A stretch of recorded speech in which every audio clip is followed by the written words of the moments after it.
Welcome to Rising Leaders of New York with your host, David Zwerin of Hill & Moin, LLP. They present to you conversations with today's and future leaders of New York City discussing the challenges and issues relevant to New Yorkers. You can find this show at www.hillmoin.com and on YouTube, LinkedIn, Apple Podcasts, Spotify, Google Podcasts, and more.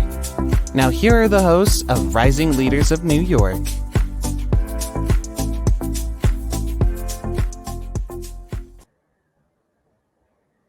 Hello, everybody. Thank you for joining us today for another episode of Rising Leaders of New York. My name is David Zwerin. I'm the senior trial attorney here at the law firm of Hill & Moin, LLP, conveniently located at 2 Wall Street, New York, right off the Wall Street station at Broadway. And we are a plaintiff's personal injury firm. We focus particularly on labor law, construction accidents, and premises liability cases. However, I also get the wonderful opportunity to do this podcast and have a lot of really interesting conversations with some of the rising leaders of New York, people who are, I think, going to be on the forefront of the future of our city, of our state, and really have a lot of interesting, innovative ideas for the future of where New York is headed. And I certainly have a very appropriate guest on that topic today. It is my very distinct pleasure to welcome to the show Ethan Felder. Ethan Felder is a union lawyer. He also previously was a candidate for state assembly in District 28 and nearby my home of Forest Hills. Ethan and I actually just had a chance encounter some 6 or 8 months ago, become friends, and he's a very, very interesting guy with a lot of very interesting opinions and insights into the future of New York and the world of politics and the world of unions. And I think it's going to be a really, really exciting episode. So with that, it's my pleasure to welcome to the show Ethan Felder. How are you, Ethan? Good. Thank you, David, for having me. I feel humbled to be with you on this show, and with the introduction you have and the title of this show, Rising Leaders of New York.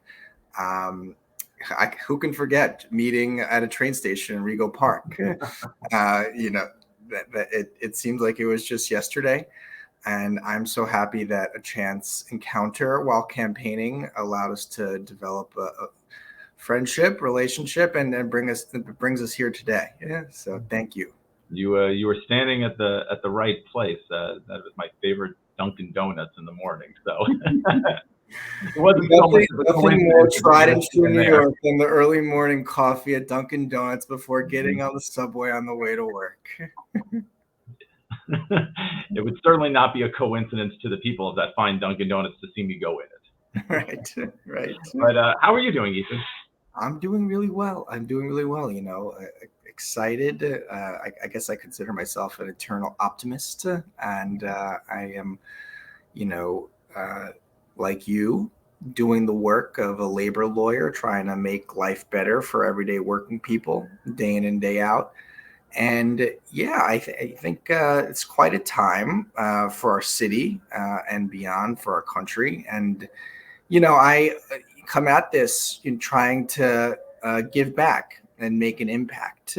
I got started as a community activist, grassroots organizer, I guess one would say, in 2017 when the presidential election happened. And like a lot of people, I felt that I needed to do more to defend democracy. And if it took bringing my neighbors into the public square, that's what the moment demanded. And from that, I came to see that not only was grassroots action necessary and worthy, but it's not what those in power necessarily wanted to take place.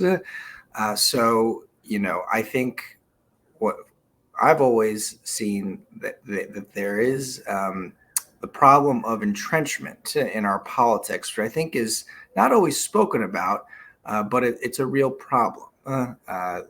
So I think that there's a whole lot that needs to be done to try and strengthen democracy at a local level, and that's what I think about, and some of the battles that I've taken on as a lawyer activist in Queens. Okay.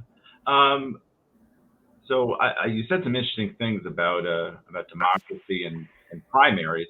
Before we get into it, like, I guess tell us a little bit about yourself. Like, how did you end up being a union lawyer? How did you end up starting to foray into the world of politics?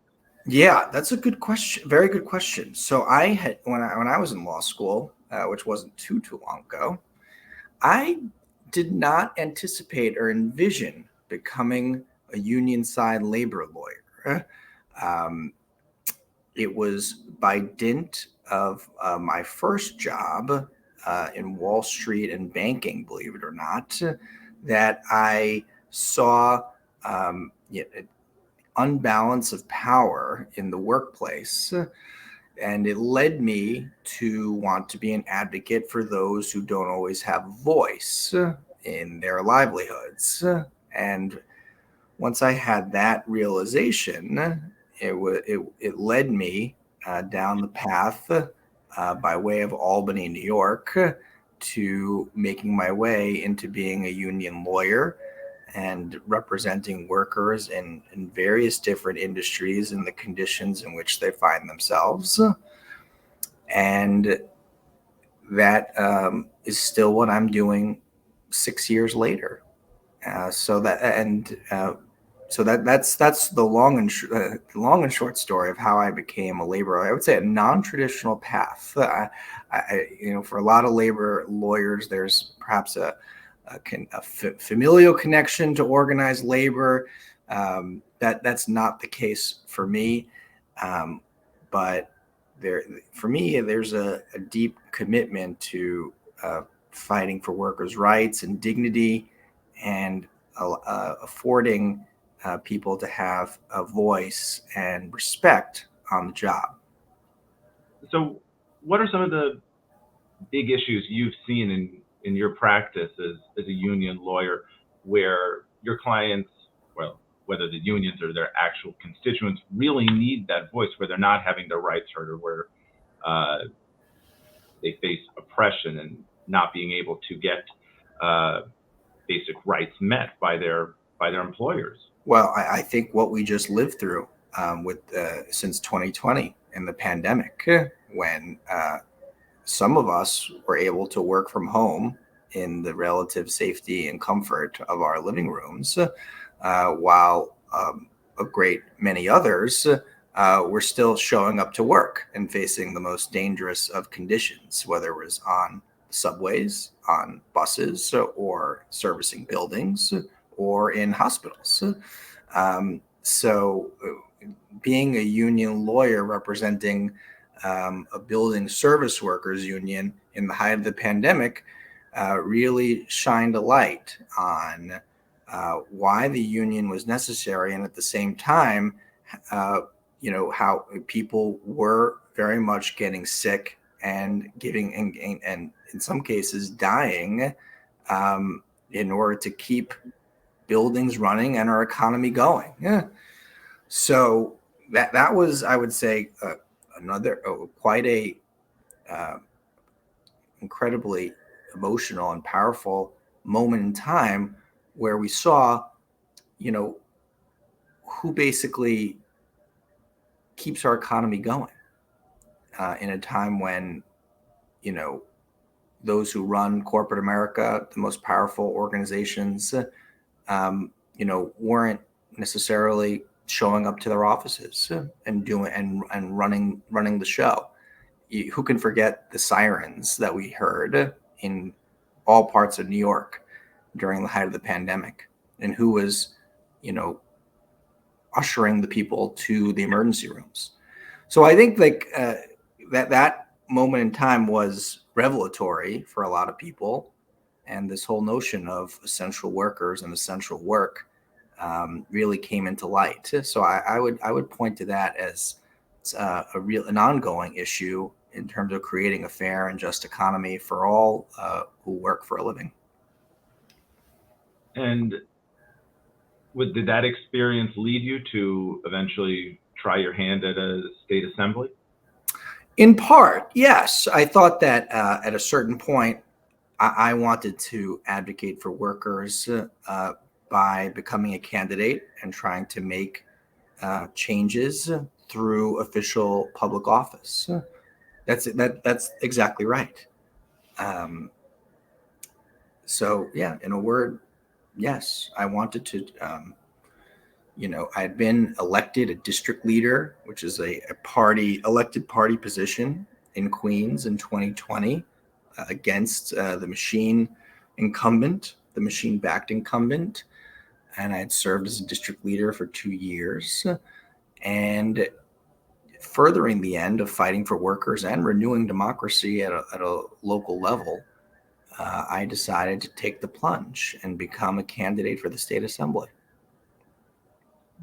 Well, I guess we'll skip over the outcome, which obviously wasn't the one you were hoping for. But tell us what look, I don't think it's something to gloss over. You ran a great campaign, and as you mentioned from the start, it's hard to remove long entrenched incumbents. I will say, not only is it hard to beat a long entrenched incumbent, but one that comes from a dynastic political family is not an easy task. But I would say to those who have never run for office, as I had not done until that point, running for office and qualifying for the ballot is no easy feat unto itself. It's remarkably difficult, the amount of hurdles you need to jump through in order for any voter to cast a vote on your behalf. What are those hurdles? What goes into getting what goes into eventually being on a primary ballot? Exactly. So you need, through your network of friends, family, others, you need to raise a certain amount of money. In order to be, competitive, you probably need to raise around, maybe at the start, before you talk to any voter, around $30,000 to $50,000, something like that. Which for like the average normal person, it's like, how do you do that? In order to pay an election lawyer, and get a website, palm cards, get a team together, qualify for the ballot, get 500 legal signatures. This does not just happen. It takes a whole lot of energy, planning, drive, and determination in order to just get to the point of being a nominated candidate for public office. So I say that because I do think there's something to be said about making it easier for people to run for office. There should be some hurdles, and that no one should just be able to say, "Oh, I'm running tomorrow, and I should appear on the ballot," and not. This is great, but I do think that it is too hard for the everyday citizen who, for the right and noble reasons, is stepping up to serve, to engage in running for public office, which, in a sense, a lot of people think of it as some, very strange, odd thing.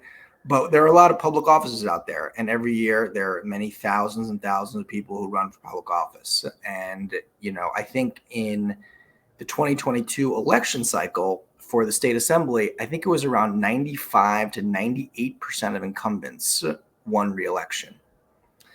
Now that, says a lot, that statistic says a lot onto itself. I'm not so sure in a healthy democracy, nearly 100% of incumbents won re-election. So I think there's a lot to be said about making things more open and accessible, and for the voting public to be willing to engage with grassroots candidates and perhaps offering their support. Why do you think that is? Why is it that, I guess, that voters have such a hard time considering a new candidate for local office after they've had an incumbent for some period of time? Because you raise a very good point. New York City, I think in particular, doesn't seem to have a great big history of changing out our incumbents. I mean, the last huge one that comes to mind where that happened with AOC, but Right. the incumbents are hard to change. So at the New York City level, with the city council and the mayor, there are term limits, and there are arguments for and against term limits. You know, there is a natural, movement of officials in and out of those seats for city council and mayor and comptroller, unlike at the state level in New York State for the assembly and the Senate.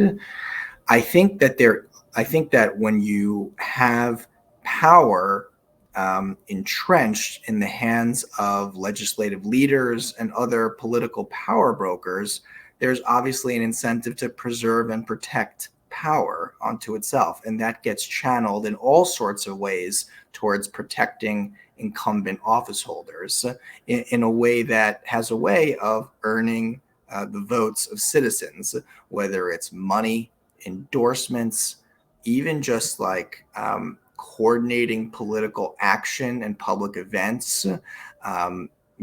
Those who are very good at holding office tend to also be very good at retaining their power, in my experience. So, there are all sorts of reasons why the voting electorate tends to reelect those who are already in office, at least as I've experienced it and as the data show in New York State.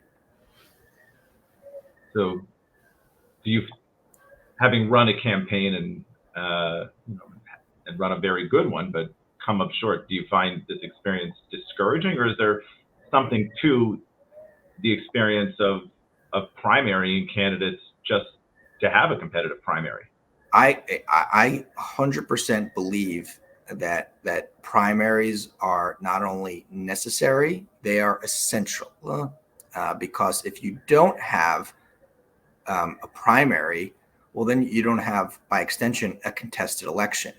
You just have who's there. And what incentive is there to not only do a whole lot, but also engage on the issues in one's community and in the city in any substantive, deep way if there's no competition for the seat that you hold? So towards that, furthering that end, I think that, public financing of campaigns and public matching programs that give grassroots candidates a leg up if they're able to show a certain amount of grassroots support are very important and very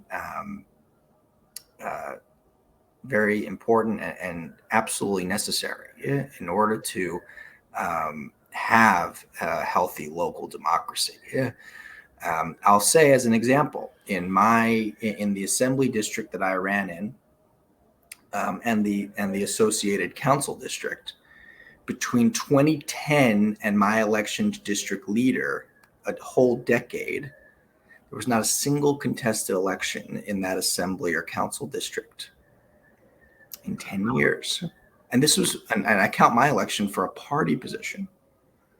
So it was only until the 2021 city council primary, 11 years, there was not a single contested election for a public office in a large swath of central Queens.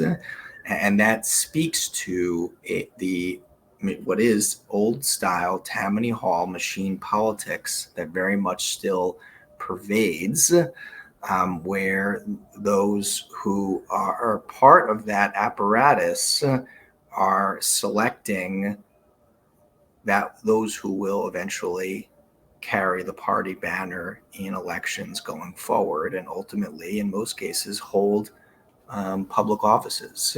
I don't mean to, make it seem like it's all like, that elections and votes and voters don't matter. But if you ignore these entrenched political forces, then I think that's a very distorted view of how local politics works in at least the borough of Queens. Changing, but still very much a political reality. How is it changing? I think that there is, I think with,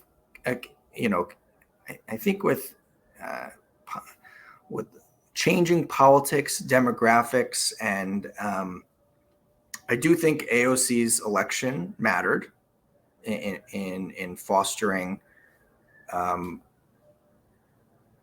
a different political culture and a grassroots democracy. So I do think that mattered, and that's what led me to support her when no one really believed that she had much of any chance against the incumbent who she was running against.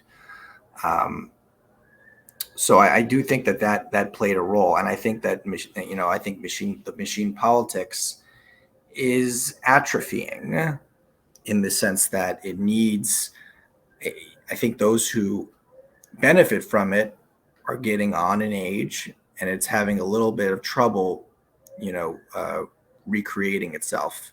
And one of the things that I find it really lacks, and one of the downsides of it, is it doesn't allow or favor assisting new upcoming leaders within the Democratic Party with resources, training, skills, support.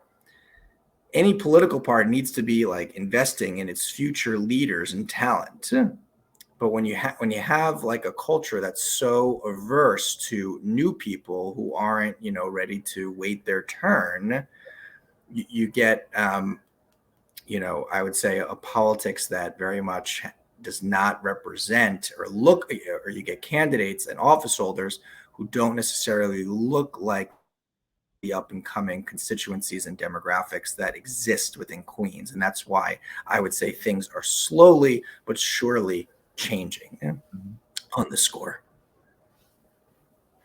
And do you think there has to be a continued change to move the city forward? And what are some of the big issues you think that are confronting the city that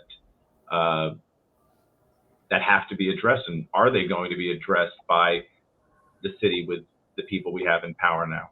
Yeah, I don't think that. I think there absolutely is a need for change and new faces and voices who are geared towards serving people and the community rather than just holding office. I think we have a climate crisis that's in the here and now. We're one of the largest emitters of carbon and pollution in New York City, and there's a whole lot that can be done, that should be done in terms of reducing emissions from our public buildings and our public schools, in terms of investing in climate jobs in order to retrofit and solarize buildings. I think we as labor lawyers see that there's a whole lot of, let's just call it bad, insecure jobs out there, and a need for increased labor protections in our economy right now. And don't forget, the New York City hasn't recovered the jobs that were lost, all the jobs by any stretch, the jobs that were lost in the pandemic. I see that every day coming into Manhattan. Exactly. What are your thoughts? How do you think the city gets people to go back to work in offices, or are they ever going to do it? Well, that's a very good question. I think ridership is about 2/3 what it was pre-pandemic. I think the mayor is certainly going in the right direction in trying to assure everyday New Yorkers that they not only should feel safe but are safe riding the subways. And those who work on the subways also are and feel safe. I I think that, I think there, for a portion of people, remote work and flexible work arrangements are going to be the new norm. And in some sense, that's a good thing. But in terms of, the urban core of Manhattan, we need to be thinking about innovative ideas in terms of perhaps converting, certain offices into what's needed. We have a dearth of affordable housing, and that's only going to be remedied through new supply and construction. And the city needs to further that in order to make sure that this is a city that people can remain in. I see this among my friends, people moving to Long Island, people moving out in order to start families. This city, if it's going to remain vibrant, has to be able to not only have the culture that keeps people here in the city, but also the ability to raise families and sustain families. So, I think that there are a whole lot of pressing issues that require fresh thinking, new energy, and I'm looking forward to being part of that conversation. Very exciting. Well, Ethan Felder, this has been a great pleasure. I'm very excited to hear what the future holds from you. I'm sure whatever it is, you're going to be on the forefront of pushing a lot of change in this city, and whatever happens, thank you for your commitment to bringing new voices to politics, and at least making sure those who have been in politics a long time are listening to their constituents and thinking about how they have to adapt. Thank you, Dave, for having me. And I certainly appreciate this opportunity in this conversation. And, I look forward to many more conversations to come. It's my distinct pleasure. Ethan, if you want anybody, if you're looking for our listeners to get in contact with you, do you have any information they'd like to have? Sure. Folks can reach out to me. My email address is ethan.felder@gmail.com. And definitely look forward to being in touch. Very good.